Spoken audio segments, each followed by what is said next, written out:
Hello everyone, welcome to all of you. आप सबका बहुत बहुत स्वागत है हमारे इस ऑनलाइन लर्निंग प्लेटफॉर्म पे जिसका नाम है लेट्स स्टडी इंडिया। तो फ्रेंड्स, आज हम डिस्कस करने वाले हैं पोलन पिस्टल इंटरैक्शन के बारे में। इसकी प्रीवियस वीडियो में हमने डिस्कस किया था कि आर्टिफिशियल हाइब्रिडाइजेशन क्या होते हैं, पॉलिनेशंस की जो आउटब्रीडिंग डिवाइसेस हैं वो क्या होती हैं। हमने उसके पहले पॉलिनेशंस के जो बायोटिक एजेंट है, जो एबायोटिक एजेंट है, उन सारी चीज़ों के बारे में डिटेल में डिस्कस किया था। आज का ये जो टॉपिक है वो ये टॉपिक है कि पॉलिनेशन हो चुका है, सिचुएशन देखिए कहाँ पहुँची है। जब हमने चैप्टर स्टार्ट किया था तो हमने देखा था कि कोई मेल रिप्रोडक्टिव पार्ट है जिसे हमने एंड्रोशियम या फिर स्टेमन कहा था, उसके अंदर हमारा पोलन मतलब मेल गैमेट बना था। उसके बाद हमने डिस्कस किया था मेगास्पोर के बारे में, मतलब कि एग सेल्स के बारे में, जिसका फॉर्मेशन कहाँ पे होता है, जिसका फॉर्मेशन होता है inside the female reproductive organ, जिससे हमने कार्पल्स या फिर गाइनोशियम कहा था। कार्पल्स के अंदर जब हमारा ओव्यूल बनता है, ओव्यूल के अंदर हमारा एग बनता है। एग में अब क्या होगा कि एग हमारे फीमेल गैमेट्स को रिप्रेजेंट करेगा और वहीं पे पोलन हमारे मेल गैमेट को रिप्रेजेंट करेगा। तो अब मेल गैमेट्स और फीमेल गैमेट्स के फॉर्मेशन के बाद अब बात आती है कि कैसे वो एक दूसरे से इंटरैक्ट करेंगे, मतलब कि दोनों के बीच में फर्टिलाइजेशन कैसे होगा, सिनगैमी की प्रोसेस कैसी होगी। तो दो पर्सन्स हैं, अगर उन दोनों को लाइफ टाइम साथ रहना है, लाइफ टाइम पार्टनर बन के रहना है, तो उनके बीच में इंटरैक्शन भी तो होना चाहिए। जैसे शादी फिक्स होती है तो लड़के लड़की को साथ में एक बार बैठा के बात कराई जाता है, उनसे कहा जाता है कि आप लोग को जो भी चीज़ें पूछनी है, जो भी चीज़ें आपको जाननी है आप जान लो। आजकल के टाइम में मॉडर्न लोग हो चुके हैं तो वो थोड़ा मतलब घूमने टहलने भी चले जाते हैं कि लाइक अंडरस्टैंडिंग बढ़े। तो उसी तरीके से प्लांट में भी क्या है कि पोलन पिस्टल इंटरैक्शन होता है कि पिस्टल और पोलन एक दूसरे के साथ इंटरैक्ट करते हैं, कुछ केमिकल्स जो है सिक्रीट होते हैं, जिसकी वजह से फीमेल का जो पिस्टल है वो आइडेंटिफाई करता है स्टाइल वाले रीजन पे। जब स्टिग्मा वाले रीजन पे जब पोलन आता है तो वहाँ पे जो केमिकल्स होते हैं वो आइडेंटिफाई करते हैं कि क्या ये पोलन्स हमारे लिए सुटेबल है। जैसे कि लास्ट डिसीजन क्या होता है, लड़की का होता है कि लड़की को लड़का पसंद है कि नहीं पसंद है। तो लड़की जब लड़के से मिलती है तो लगता है कि हाँ वो हमारा मतलब कि हमारे मैच का है कि नहीं है। जो भी चीज़ें होती हैं लोग इंटरैक्ट करने के बाद ही समझ पाते हैं। तो उसी तरीके से प्लांट के केस में भी होता है, पोलन पिस्टल इंटरैक्शन होता है। पिस्टल जो है कुछ केमिकल रिलीज करती है, मतलब लड़कियां कुछ क्वेश्चन पूछ रही हैं जिसके आंसर के हिसाब से वो मतलब कि जज करेंगे कि लड़का कैसा है, या मतलब उनके साथ इंटरैक्शन करने लायक है नहीं है, हमारे मैच का है कि नहीं मैच का है। उसी तरीके से पिस्टल भी कुछ केमिकल्स रिलीज करती है जिसके बाद वो आइडेंटिफाई करती है कि क्या ये जो पोलन है ये इसके सेम स्पीसीज का है, सेम मतलब कि इसके साथ वो कॉम्पैटिबल है कि नहीं, इसका जर्मिनेशन यहाँ पे अलाउ होगा कि नहीं होगा। ये कंप्लीट डिसीजन जो है वो पिस्टल के पास में होता है। तो इसको ये जो इंटरैक्शन होता है इसे कहते हैं पोलन पिस्टल इंटरैक्शन। बात समझ में आई। पोलन पिस्टल इंटरैक्शन के बाद कहाँ से बात शुरू होती है कि जैसे ही पोलन आता है हमारे स्टिग्मा पे, वहाँ से इंटरैक्शन स्टार्ट हो जाती है और तब तक इंटरैक्शन होती है जब तक कि पूरा पोलन जर्मिनेट होकर फीमेल के ओव्यूल के अंदर एंटर नहीं कर जाता। तब तक की कंडीशन कहलाती है पोलन पिस्टल इंटरैक्शन, या पोलन जर्मिनेशन के साथ भी इसको डिवाइड करके देखा जाता है। तो यहाँ पे फिगर देखिए, यहाँ पे आपको फीमेल रिप्रोडक्टिव पार्ट दिया गया है और यहाँ पे देखिए आया है हमारे के पास क्या, हमारे पास आया है पोलन। यहाँ पे देखिए ये है पोलन, पोलन आ चुका है। अब यहाँ पे पोलन पिस्टल इंटरैक्शन होगा। पोलन पिस्टल इंटरैक्शन के हिसाब से अगर जो पोलन आया है वो इसके कंपैटिबल होगा, सेम स्पीसीज का होगा, तो फीमेल का जो स्टाइल है, जो फीमेल का जो रिप्रोडक्टिव पार्ट है वो इसके जर्मिनेशन को अलाउ करेगा। तो फिर ये जर्मिनेट करके एक कंडीशन आएगी, ऐसी आएगी जब ये क्या करेगा कि ओव्यूल में एंटर कर जाएगा और ओव्यूल में एंटर करने के बाद इसमें जो गैमेट्स प्रेजेंट है, जो हमारे वेजिटेटिव सेल्स और जनरेटिव सेल डिवाइड करके दो मेल गैमेट्स बना चुके थे, जो मेल गैमेट्स थे वो फ्यूजन करेंगे और आगे की जो प्रोसेस होगी वो कंप्लीट होगी। इस स्टेप में हमको बस इतना समझना है कि ये इंटरैक्शन होता है कंपैटिबिलिटी के हिसाब से, सेम स्पीसीज के हैं कि नहीं है। पिस्टल इनको आइडेंटिफाई करती है, अगर वो सेम स्पीसीज के होते हैं तो जर्मिनेशन होता है, अगर नहीं होते तो जर्मिनेशन नहीं होता है। तो ये जो है स्टेप है, देखिए ये जो है S3S4 सेम कंपैटिबल थे इसलिए इनका जर्मिनेशन हुआ, लेकिन यहाँ पे जो S1 था वो किसी और स्पीसीज का जो पोलन था यहाँ तक आ चुका है, जरूरी थोड़ी ना कि सेम स्पीसीज का सेम स्पीसीज पे ही जाए, बहुत टाइम पे बहुत चांसेस ऐसे भी होते हैं कि सेम स्पीसीज के पोलन जो है डिफरेंट स्पीसीज के पिस्टल पे चले जाते हैं। तो उसकी वजह से क्या होता है, जर्मिनेशन यहाँ पे अलाउ नहीं होता, यहाँ पे S2 और S1 इनका भी जर्मिनेशन अलाउ नहीं हुआ, तो इस तरीके से इनका जर्मिनेशन नहीं हो पाता। जिसे पिस्टल नहीं चाहता उसका जर्मिनेशन ऑन द स्टिग्मा नहीं होता है। अगर जर्मिनेशन नहीं होगा तो पोलन ट्यूब का फॉर्मेशन नहीं होगा। पोलन ट्यूब का फॉर्मेशन अगर नहीं हुआ तो वो जो मेल गैमेट्स है वो फीमेल के एग तक पहुंच नहीं पाएंगे, और पहुंचे नहीं तो फिर वहां पे फर्टिलाइजेशन नहीं होगा। ठीक है, तो ये है स्टेप पोलन पिस्टल इंटरेक्शन की। ये जो फिगर है ये मोस्टली कंपैटिबिलिटी का फिगर है कि किस तरीके से सेल्फ कंपैटिबिलिटी या सेल्फ इनकम्पैटिबिलिटी होती है, उसका फिगर है, तो वो अभी आपको नहीं पढ़ना है। ठीक है, तो इसको हम लोग देख लिए। अब हम लोग चलते हैं, अब लाइन बाय लाइन चीज़ों को देखते हैं कि इसमें क्या क्या चीज़ें आपको वर्ड बाय वर्ड पढ़नी है। दिया है it involve all event after pollination till entry of pollen tube in the ovules. मतलब कि इस प्रोसेस के अंदर कहाँ से कहाँ तक की प्रोसेस इन्वॉल्व है। जैसे ही पॉलिनेशन होता है, पॉलिनेशन में क्या होता है कि फीमेल जो स्टिग्मा होती है वहाँ पे मेल का जो पोलन होता है वो आ जाता है। इतनी प्रोसेस क्या कहलाती है, पॉलिनेशन कहलाती है। तो पॉलिनेशन के बाद से वहाँ तक की प्रोसेस कहाँ तक की, जब तक ओव्यूल के अंदर जो है पोलन ट्यूब इंटर नहीं कर जाता। Before the entry of pollen tube inside the ovule, वहां तक की जो स्टेप होती है वो पोलन पिस्टल इंटरेक्शन में कैलकुलेट मतलब कि मानी जाती है कि ये पोलन पिस्टल इंटरेक्शन का ही पार्ट है।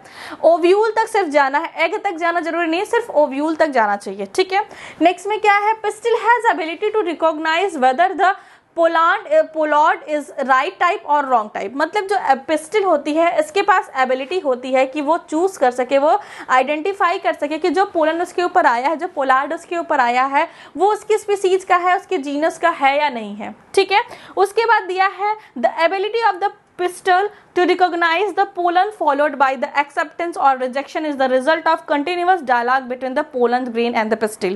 तो इसका ये कैसे पता चलता है, पिस्टिल कैसे आइडेंटिफाई कर पाती है, तो द एबिलिटी ऑफ पिस्टिल, यहाँ पे अगर पिस्टिल होगा, to recognize the pollen followed by its acceptance or rejection is the result of continuous dialogue between pollen grains and pistil।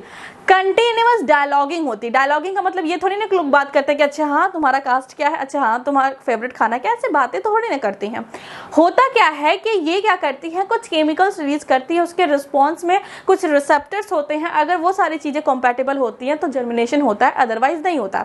जैसे कि हमारे बॉडी में मान लो कि किसी को अपनी किडनी ट्रांसप्लांट करानी किसी और को, तो क्या होता है कि डॉक्टर्स पहले सजेस्ट करते हैं कि क्या आपके फैमिली मेंबर, आपके डीएनए से जो रिलेटेड लोग हैं उसमें से कोई किडनी देने के लिए रेडी है। आपने न्यूज़पेपर वगैरह में पढ़ा होगा कि अपनी माँ के लिए बच्चे ने अपनी किडनी दी, या बच्चों के लिए माँ ने अपनी किडनी दी, पिताजी ने अपनी किडनी दी, तो भाई बहन ने एक दूसरे को अपनी किडनी दी। तो ऐसा क्यों भाई बहन से या फैमिली मेंबर से क्यों लेते हैं, क्योंकि उनका जो डीएनए होता है वो बहुत हद तक सेम होता है।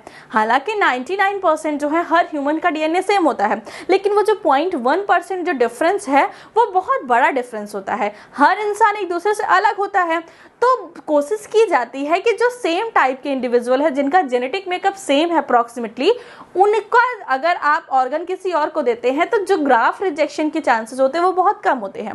ग्राफ रिजेक्शन क्या होता है कि मान लीजिए कि आपने किसी और की बॉडी के ऑर्गन को अपनी बॉडी में इंसर्ट कराया, तो उसके अंदर जो एंटीजन प्रेजेंट होंगे वो तो आपके, जिसने आपको ऑर्गन दिया, मान लो कि आपके भाई ने आपको ऑर्गन दिया है, तो आपने ऑर्गन अगर मान लो किडनी अपने यहाँ ट्रांसप्लांट करवा लिया, लेकिन आपकी बॉडी को थोड़ी ना पता है कि वो आपके भाई का उसने जान के दिया है या आपने जान के लिया है।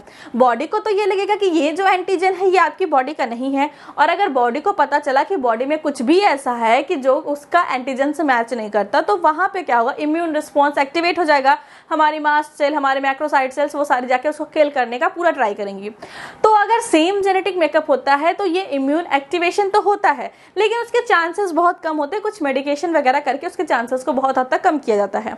तो उसी तरीके से कैसे पता चला, क्योंकि वहां पे कुछ एंटीजन प्रेजेंट है, उस एंटीजन के प्रॉपर कुछ रिसेप्टर्स होते हैं जो कि आपका स्पेसिफिक है, आपके भाई का स्पेसिफिक है, आपकी मदर का स्पेसिफिक है, सबका स्पेसिफिक होता है। लेकिन जो सेम जेनेटिक मेकअप के लोग होते हैं, सेम कम्युनिटी के लोग होते हैं, उनका कुछ न कुछ मैच करता है। उसी तरीके से जब हम पोलन पिस्टल इंटरेक्शन देखते हैं तो पिस्टल पे कुछ रिसेप्टर होते होंगे, कुछ रिसेप्टर पोलन्स पे होते होंगे, उनकी जब कम्युनिकेशन अच्छे से हो जाती है, उनकी जब बॉन्डिंग अच्छी हो जाती है, तो कहा जाता जाता है कि पोलन पिस्टल इंटरेक्शन हो रहा है, वो लोग कंटिन्यूस डायलॉगिंग कर रहे हैं, बातचीत कर रहे हैं, और अगर वो बातचीत सफल हो जाती है तो फिर रिश्ता पक्का हो जाता है। मतलब कि फीमेल अलाउ कर देती है कि ठीक है अब हम तुम्हारे बच्चे की माँ बनने के लिए तैयार हैं। मतलब कि सीड जो है वो मेल गैमेट्स ही आएंगे, तो वही हुआ ना, वो तो उसका पेरेंट हुआ, मतलब फादर पेरेंट हुआ, तो वही चीज है, सेम चीज एज अ ह्यूमन। नेक्स्ट चीज में हम लोग क्या देखते हैं, नेक्स्ट चीज में दिया है germination of pollen tube occur edge the stigma, pollen tube come out from the germ pore develop from the intine. देखिए अब हमने जब पोलन का स्ट्रक्चर पढ़ा था तो हमने पढ़ा था कि पोलन जो होते हैं उसके 2 लेयर्स होते हैं। जब डेवलप पोलन के बारे में हमने पढ़ा था तो पढ़ा था कि उसके 2 लेयर होते हैं। इनर लेयर को हमने कहा था एंटाइन, इनर लेयर को हमने कहा था इंटाइन, और आउटर जो लेयर थी ऐसे जो थोड़ी सी स्पाइनी लेयर आउटर थी उसे हमने कहा था एक्साइन, और एक जगह ऐसी थी बाहर वाली लेयर को हमने कहा था एक्साइन। और हमने ये भी पढ़ा था कि एक्साइन किस चीज का मिलके बना होता है, exine is made up of sporopollenin. Sporopollenin एक ऐसा रेजिस्टेंट कंपाउंड है जो कि ना हीट से टूटता है, ना एसिड से टूटता है, ना बेस से टूटता है, तो ये बहुत रेजिस्टेंट एलिमेंट होता है, रेजिस्टेंट कंपाउंड होता है। तो पोलन जर्मिनेशन कैसे होगा जबकि चारों तरफ तो हमारे पास ये एक्साइन प्रेजेंट है, तो एक्साइन को तो कोई ब्रेक कर नहीं पाएगा, तो पोलन का जर्मिनेशन कैसे होगा। तो हमने जब पढ़ा था तो हमने पढ़ा था कि मान लो अंदर जो है कि हमारे पास जनरेटिव सेल्स है और वेजिटेटिव सेल्स है, मान लो इस तरीके से हमारे पास 2 सेल्स भी प्रेजेंट थी। लेकिन एक जगह ऐसी थी जहां पे हमने देखा था, क्या एक जगह हमने ऐसी देखी थी जहां पे ये जो पोलन था यहाँ पे एक्साइन्स एब्सेंट थे। इस वाले रीजन को हम लोग कहते हैं, ये वाला जो रीजन है इसे हम लोग कहते हैं जर्मपोर। आपने अगर बुक में ध्यान से फिगर देखा होगा तो जर्मपोर वाला जो स्ट्रक्चर होता है वहां पे एक्साइन्स प्रेजेंट नहीं होते, और अगर एक्साइन्स प्रेजेंट नहीं होंगे तो यहाँ से पोलन की जर्मिनेशन जो है स्टार्ट होगी, यहाँ से पोलन जर्मिनेट करना स्टार्ट करेगा। तो वही चीज यहाँ पे दिया है, germination of pollen tube occurs on edge on stigma. Stigma के ऊपर जब पोलन का मतलब कि अभी रिश्ता पक्का हो चुका है, जर्मिनेशन स्टार्ट हो रहा है, रिलेशनशिप बन चुका है, शादी हो चुकी है, अब जो है कि मतलब कि लीगल जो है कि क्या कह सकते हैं डॉक्यूमेंट्री बन चुकी है। अब क्या है कि अब रिप्रोडक्शन की प्रोसेस चल रही है, मतलब कि अब पोलन की जर्मिनेशन हो रही है। पोलन की जर्मिनेशन कहाँ हो रही है, स्टिग्मा के ऊपर। स्टिग्मा के ऊपर जो पोलन ट्यूब जर्मिनेट करता है वो क्या करता है, कहाँ से डेवलप होता है, इंटाइन से, मतलब इनर वाला जो ये रीजन है यहाँ से डेवलप होता है। और कौन सा स्थान पे जर्मिनेट होता है, जहाँ पे जर्मपोर प्रेजेंट होता है वहीं पे क्यों होता है, क्योंकि वहाँ पे एक्साइन एब्सेंट होता है। एक्साइन के प्रेजेंट होने से क्या हो सकता था, क्योंकि एक्साइन जो है वो रेजिस्टेंट कंपाउंड है और वहाँ से जर्मिनेशन पॉसिबल नहीं है, क्योंकि स्पोरोपोलिन जो है वो किसी भी चीज से ब्रेक डाउन नहीं होता। तो जब इतनी हार्ड कवरिंग बाहर है तो वहाँ से कोई भी चीज जर्मिनेट करे या ग्रो करे वो पॉसिबल नहीं है। तो इसीलिए एक स्थान होता है, जैसे अलग अलग कुछ स्पीसीज में जो है कि एक से ज्यादा जर्मपोर होते हैं, लेकिन एक सब में होता है जहां से हमारे पोलन ट्यूब का जर्मिनेशन पॉसिबल हो। ठीक है, बात समझ में आ गई। तो ये चीज यहाँ पे दी। देखिए ये टॉपिक बहुत ही इजी है, यहाँ पे होना कुछ नहीं है, बस कुछ केमिकल रिएक्शंस होते हैं जिसकी वजह से क्या होता है कि हमारे पोलन पिस्टल इंटरेक्शन होते हैं। इंटरेक्शन कहाँ पे होता है, स्टिग्मा वाले रीजन पे। उसके बाद जो है एक्साइन जो है जहाँ पे नहीं प्रेजेंट होता है, मतलब जहाँ पे जर्मपोर होता है, वहां से इंटाइन की जो वॉल होती है वो इलॉन्गेट होती है और एक ट्यूब लाइक स्ट्रक्चर को फॉर्म करती है। नेक्स्ट में क्या दिया है, in some plant pollen grain are shared at 2 cell condition. कुछ प्लांट होते हैं जहां पे जो पोलन का डिस्पर्सल होता है वो 2 सेल कंडीशन में होता है। हमने पढ़ा था कि कुछ प्लांट में 2 सेल कंडीशन में होता है, कुछ प्लांट में 3 सेल कंडीशन में होता है। तो जब 2 सेल कंडीशन में होता है तो वहां पे एक वेजिटेटिव सेल्स होती है और एक जनरेटिव सेल्स होती है। याद रखिएगा इस बात को, एक जो है वेजिटेटिव सेल्स होती है, दूसरी क्या होती है, जनरेटिव सेल्स होती है। In such plant the generative cells divide. अगर किसी प्लांट में 3 सेल कंडीशन में डिवीजन होता है या डिस्पर्सल होता है तो वहां पे क्या होगा कि जो जनरेटिव सेल्स होंगी वो डिवाइड करेंगी और वहां से वो 2 मेल गैमेट्स बनाएंगी during the growth of pollen tube in the stigma. तो जो सेल्स, देखिए हमारे पास 2 प्रकार की कंडीशन, अभी मैं आपको अच्छे से नेक्स्ट पेज पे बना के एक्सप्लेन कर दूंगी। और दूसरी लाइन में क्या दिया है, in plant with shed pollen tube in 3 cell condition the pollen tube carry 2 male gametes from the beginning. यहाँ पे बस इतनी चीज कही गई है कि मान लीजिए यहाँ पे बस इतनी चीज कही गई है कि जो हमारे पास पोलन है जिनका डिस्पर्सल किस स्टेज में होता है, जिनका डिस्पर्सल जो है 2 सेल स्टेज में होता है। तो जब डिस्पर्स होता है तो इनके पास एक सेल होती है जो बड़ी साइज की होती है जिसे हम लोग वेजिटेटिव सेल्स कहते हैं, और दूसरी छोटी साइज की सेल्स होती है जिसे हम लोग जनरेटिव सेल्स कहते हैं। ये है हमारे पास वेजिटेटिव सेल्स और ये है हमारे पास जनरेटिव सेल्स।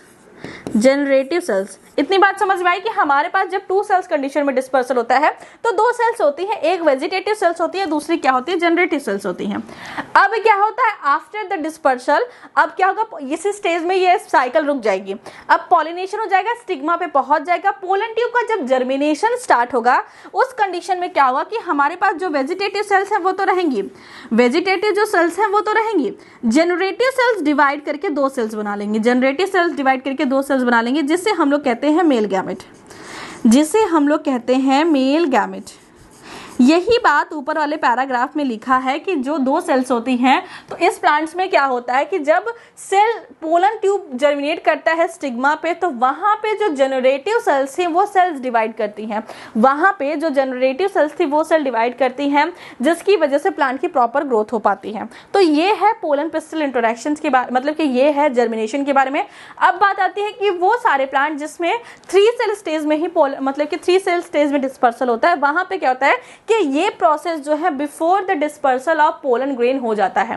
पोलन के डिस्पर्सल के पहले ही ये स्टेज कंप्लीट हो जाती है। यहाँ पे 3 स्टेज कंडीशन में ही पोलन मेल जो गैमेटोफाइट्स है वहां से डिस्पर्स होता है, और पिस्टल पे जब वो पहुंचता है तो वो ऑलरेडी 3 सेल स्टेज कंडीशन में, तो उसके बाद वहां पे कोई डिवीजन नहीं होता है। मतलब कि जब भी फ्यूजन होगा तो वो 3 सेल स्टेज में ही होगा। कुछ लोग तैयारी घर से करके आते हैं, कुछ लोग रास्ते में आके तैयारी करते हैं। कह सकते हैं कि मान लो कि कोई काम करना है हमको, तो हम क्या करें, चाहे जैसे मान लो हमको कोई होमवर्क मिला है या हमको कोई असाइनमेंट करना है, तो कुछ बच्चे होते हैं जो घर से प्रॉपर करके सब बढ़िया से डेकोरेट करके अच्छा से लेके आते हैं, और कुछ ऐसे होते हैं जो कॉलेज में आने के बाद दोस्त की कॉपी थोड़ा बहुत करके आते हैं, फिर कॉलेज में आने के बाद जो उनका कठिन रहता है, जो हार्ड पार्ट रहता है, वो कंप्लीट कर लेते हैं। तो उसी तरीके से 2 सेल कंडीशन में ही डिस्पर्सल हो जाते हैं कुछ प्लांट्स में, उसके बाद जो है वो 3 सेल कंडीशन में कन्वर्ट होते हैं after the division of generative cells on the stigma of the female part. ठीक है, और कुछ होते हैं जो पहले से असाइनमेंट कंप्लीट करके आते हैं, वो 3 सेल कंडीशन में अपना पूरा काम फिनिश करके ही डिस्पर्स होते हैं मेल गैमेटोफाइट से, मतलब वो घर से चलते हैं तो उनकी पूरी असाइनमेंट कंप्लीट हो गई होती है। तो आई होप कि आपको समझ में आ गया होगा, कंफ्यूजन नहीं होगा। ये बात हमने तब भी पढ़ी थी जब हमने मेल गैमेटोफाइट्स के डेवलपमेंट के बारे में पढ़ा था कि 2 सेल्स कंडीशन में कहीं पे होता है, कहीं पे 3 सेल कंडीशन में होता है। नेक्स्ट में क्या है, pollen tube grow in the style. जो पोलन ट्यूब है, अब देखिए हमारे पास जो जर्मिनेशन स्टार्ट हुआ था, वो जर्मिनेशन स्टार्ट हुआ था कहाँ पे, वो जर्मिनेशन स्टार्ट हुआ था हमारे पास स्टिग्मा पे। अब स्टिग्मा के पास, स्टिग्मा के बाद कौन सा स्ट्रक्चर प्रेजेंट है, स्टाइल प्रेजेंट है, और उसके बाद बनता है हमारे पास ओवरी। हमारे पास स्टिग्मा है, स्टाइल है, उसके बाद ओवरी है। तो स्टिग्मा जो है हमारे पास, यहाँ पे जो स्टिग्मा है यहाँ पे पोलन आ चुका है, हमारे पास जो स्टिग्मा है वहां पे क्या है, पोलन आ चुका है। अब पोलन का होगा यहाँ से जर्मिनेशन, तो जर्मिनेशन कौन से एरिया में हो रहा है, ये वाला रीजन तो स्टाइल ही कहलाता है, ये वाला रीजन स्टाइल ही तो कहलाता है। तो स्टाइल वाले रीजन में होगा जर्मिनेशन, और स्टाइल वाले रीजन में जर्मिनेशन होगा, तो ये बात तो समझ में आ गया कि स्टिग्मा के बाद स्टाइल प्रेजेंट है, और आपको यहाँ जाना है तो इसी रास्ते से होके जाना पड़ेगा ना। मान लीजिए कि आपका यहाँ पे घर है, घर मुझे बनाने तो आता नहीं है, बट ये वाला घर बना देते जो कार्टून्स में रहता है। मान लीजिए ये आपका घर है और यहाँ पे आपको जाना है, ये आपके कॉलेज की बिल्डिंग है, यहाँ पे आपको जाना है। ठीक है, अब रास्ता ये है, अब रास्ता ये है, तो ये आपका मान लो स्टिग्मा हो गया, ये हो गया आपका स्टिग्मा, और ये है रास्ता जिसे हम लोग कह रहे हैं स्टाइल, और जहाँ पे आपको पहुँचना है वो है ओवरी। तो अगर स्टिग्मा पे आपने जर्मिनेशन स्टार्ट किया, चलना स्टार्ट किया, तो कौन से रास्ते से होके जाएंगे, स्टाइल वाले रास्ते से होके जाएंगे। तो वही बात यहाँ पे दी है। अब स्टाइल भी 2 तरीके के होते हैं, अब रास्ते भी कई तरीके के होते हैं। कुछ रास्ते बिल्कुल स्मूथ होते हैं, कुछ रास्तों पे क्या होते हैं, पत्थर प्रेजेंट होते हैं, मतलब ककड़ीला सा रास्ता होता है, गड्ढे उड्ढे रहते हैं वैसे। तो हमारे पास भी स्टाइल 2 तरीके के हैं। एक स्टाइल जो होती है वो पूरी हॉलो होती है, और दूसरी क्या होती है, दूसरी सॉलिड होती है। अब हॉलो और सॉलिड का क्या मतलब कि मतलब कुछ ऐसे होते हैं जो बाहर से वॉल बनाते हैं और अंदर से हॉलो ट्यूब होते हैं। ऐसे मतलब मान लो ऐसे है, इसमें आसानी से इस तरीके से पोलन ट्यूब जर्मिनेट करके साइड से इस साइड जा सकता है, इस तरीके से इस साइड जा सकते हैं। तो इसे कहते हैं कि हॉलो स्टिग्मा है, स्टाइल है। दूसरा क्या होता है, बिल्कुल कॉम्पैक्ट होता है, यहाँ पे पूरे जो है, यहाँ पे पूरे सेल प्रेजेंट होते हैं, यहाँ पे कंप्लीट सेल प्रेजेंट होता है। जैसे गड्ढे वाले रास्ते तो हमको आसानी से जाने को नहीं मिलेगा, उसी तरीके से हॉलो वाला जो है मतलब एकदम बढ़िया रास्ता, चकाचक हाईवे बना तो आसानी से आप जा सकते हो। तो यहाँ पे क्या है, हॉलो वाला, maximum plant have hollow type of style. अब गवर्नमेंट अच्छी हो चुकी है हमारी, तो फिर वहाँ पे सारे रोड्स वगैरह पे वो बहुत अच्छे तरीके से काम कर रही है, तो लगभग सारे जो रोड्स हैं वो बहुत अच्छे हैं, मतलब लगभग सारे जो स्टाइल्स हैं वो बहुत अच्छे हैं, मतलब हॉलो है, आसानी से जो है ट्रांसफर हो जाता है पोलन ट्यूब का। लेकिन in solid type of style, जहाँ पे रास्ते अच्छे नहीं होते वहाँ पे भी तो ट्रांसपोर्ट होता है, जैसे गाँव इलाकों में या कहीं पे ऐसे जगहों पे जहाँ पे रोड अच्छे नहीं होते, तो क्या वहाँ पे लोग जाना होता तो लोग अपने घर नहीं जाते कि रास्ता अच्छा नहीं, हम अपने घर नहीं जाएंगे, हम अपने रिलेटिव के यहाँ नहीं जाएंगे, हम अपने कॉलेज नहीं जाएंगे, ऐसा तो नहीं होता। तो वहाँ पे जो ट्रांसमिशन होता है वो ट्रांसमिशन होता है help in germination of pollen tube. Transmission जो टिश्यूज होती हैं उनकी सहायता से पोलन का जर्मिनेशन वहाँ पे पॉसिबल होता है। ट्रांसमिशन टिश्यू क्या होते हैं कि एक सेल दूसरे सेल को इन्फॉर्मेशन देगा, फिर वो सेल जो है एक पाथ बनाएंगे और वहाँ से जो है कि ट्रांसफर होगा। तो ये हो गई हमारे पास 2 टाइप ऑफ स्टाइल के बारे में। और ये जो है ये किसकी वजह से होता है, कीमोट्रॉपिक मूवमेंट कहलाता है। कीमोट्रॉपिक मूवमेंट क्यों कहलाता है, कीमो का मतलब होता है केमिकल, ट्रॉपिक मतलब होता है टूवर्ड्स, किसी केमिकल्स के टूवर्ड्स जो मूवमेंट होता है उसे हम लोग कहते हैं कीमोट्रॉपिक मूवमेंट। तो यहाँ पे क्या हो रहा है कि एग ने जो कुछ केमिकल्स, सिनर्जिक सेल्स जो होती है एग के बगल बगल में, वो कुछ केमिकल रिलीज करती है जो कि पोलन को प्रॉपर डायरेक्शन देता है कि पोलन को जाना कहाँ है। तो ये इन्फॉर्मेशन थी किसके बारे में, पोलन पिस्टल इंटरेक्शन के बारे में। हमने क्या क्या देखा कि पोलन जो है वो पिस्टल पे आता है, पॉलिनेशन होने के बाद क्या होती है उनके बीच में बातचीत होती है, तो फिर बाद में क्या होता है फाइनली अगर वो लोग साथ एक दूसरे से उनकी माइंड मैच करती है तो उनका रिश्ता पक्का हो जाता है। रिश्ता पक्का होने के बाद फिर वो क्या करते हैं, घर चले आते हैं। फिर वहाँ पे क्या होता है कि रिश्ता पक्का होने के बाद अब जर्मिनेशन स्टार्ट होती है, लोगों में अंडरस्टैंडिंग बढ़ना स्टार्ट होती है ताकि जिससे वो रिप्रोडक्शन कर सकें, उनका जो सीड है, उनके जो आने वाली संतान है वो बन सके। उसके बाद हमने देखा कि जो स्टाइल वाला रीजन है वहाँ पे किस तरीके से जर्मिनेशन होता है। जर्मिनेशन के जो तरीके होते हैं मतलब वहाँ पे हॉलो होता है और जो है सॉलिड स्ट्रक्चर होता है। हॉलो का क्या फंक्शन है, सॉलिड का क्या फंक्शन है, वो भी हमने देख लिया। तो आई होप कि आपको पोलन पिस्टल इंटरेक्शन समझ में आया होगा। नेक्स्ट वीडियो हम लोग देखेंगे कि आखिर कौन कौन से ऐसे तरीके हैं, कौन कौन से ऐसे रास्ते हैं जिसके थ्रू जो पोलन ट्यूब हमारा जर्मिनेशन करना स्टार्ट किया है वो फीमेल की एग तक पहुंच पाता है। बारात लेके, अभी बारात लेके जो है कि मान लो कि अभी बारात लेके अंदर घर तक आना है, तो कौन कौन से रास्ते जिससे वो आ सकता है, तो ये बात हम लोग कल की वीडियो में देखेंगे। सो आज की वीडियो के लिए हमारे कुछ स्टूडेंट्स ने, गुंजन जी ने हमें मतलब रिक्वेस्ट की थी या हमसे कहा था कि मैम आप क्लास के बाद थोड़ा सा साइड हो जाया करिए ताकि हम लोग स्क्रीनशॉट प्रॉपरली ले सके।